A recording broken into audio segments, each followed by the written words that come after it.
বাড়িতে পড়ে থাকা একটা ব্যাগ দিয়ে আগের দিনও একটা গোলাপ ফুল বানিয়েছিলাম, তো ভাবলাম আজকেও একটা কোনো কাজ করে নেওয়া যাক। আজকেও মনে হলো একটা ফুলই বানিয়ে নিই। আজকের ফুলটা একটু অন্যরকম, নর্মাল ফুলের মতন না। আর এই ফুলটার নামও আমি জানি না। মনে হলো এরকম ভাবে ডিজাইন করে একটা ফুল বানালে হয়তো ভালো লাগবে। কাঁচি দিয়ে কেটে ব্যাগটাকে যে গোল শেপ করে নিয়েছিলাম, সেই গোলগুলোকেই এবার ত্রিভুজ ত্রিভুজ করে আমি সেলাই সুতো দিয়ে সুন্দরভাবে একটার সাথে একটা জুড়ে দিচ্ছি।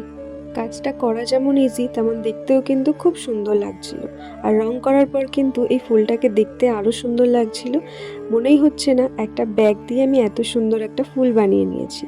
আর আগের দিন যেহেতু একটা সাদা গোলাপ বানিয়েছিলাম, আজকে ভাবলাম কিছু রঙিন ফুল বানিয়ে নিয়ে যাই। রং করার পর কিন্তু ফুলটাকে দেখতে একদম অন্যরকম লাগছিল আর খুব সুন্দরও লাগছিল। তোমরা কিন্তু অবশ্যই জানিও এই ফুলটা তোমাদের কেমন লাগলো। আর হ্যাঁ, ভালো লাগলে অবশ্যই লাইক করে দিও।